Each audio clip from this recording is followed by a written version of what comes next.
Welcome to a new episode of our series, The World After Coronavirus. Today we have Professor Neta Crawford, and we will be asking her what she thinks might be the future of war in a post-COVID world.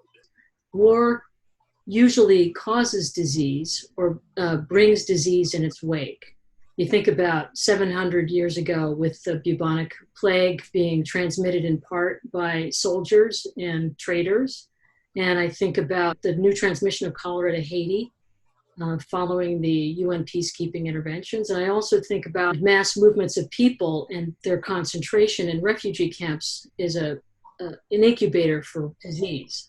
And we've seen this, for instance, on the island of Lesbos, where Syrian refugees have now overwhelmed the capacity of the refugee system. 3,000 were supposed to be in a camp that's now housing 20,000. For me, usually the arrows go another way.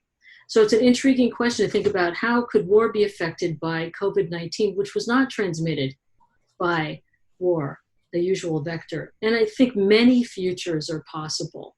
You know, in one future, it's essentially the world tries to go back to business as usual, which would mean that the great power, the United States, and its rivals tries to have the resources that it can to continue their competition. But I don't think business as usual will be the result, as much as countries want that. What I think is more likely is that there'll be a tension, the kind of tension after World War I, when the starvation blockades made the influenza outbreak much worse for people. And then in the aftermath, states had to decide whether they were going to put their resources into rebuilding their military forces or turning inward. And I think what will happen in the US case is that the US will likely have to make some choices about whether it wants to try to maintain its hegemonic position with high levels of military spending, which actually drain its infrastructure and public health capacity, which this is the time, if any time in the last 20 to 30 years, when that might happen. In other words, there are certain openings in the life of a great power where it reconsiders its military doctrine, grand strategy, and this might be one of them. Do you think this great power will use that opportunity? Well, usually it's a military shock that causes a great power to reconsider its approach to the world, its grand strategy. I think that it's less likely than I would like that the US will reconsider its great power position in the wake of COVID-19. The way that the American people, and I think most elites have framed this, is that this is a mobilization of a sort of war level. And we're going to respond with military metaphors and the mobilization of resources, including economic resources, and a sort of war model. And that kind of valorizes and keeps you in the same track of military solutions are the best solutions, efficient, effective, cheap.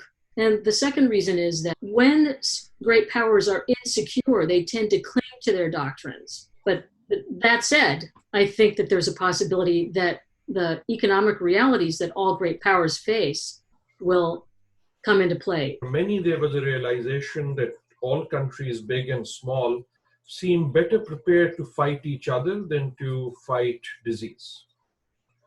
Will that realization set in? Do you think that will change in some ways?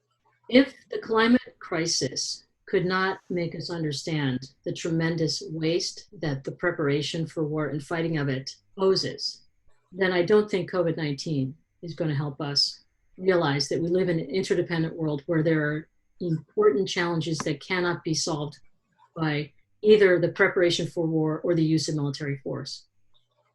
On the other hand, I'd say the last 30 years, we've also seen a blessed unrest in that there are movements across the world which have been articulating, if you will, a cosmopolitan perspective.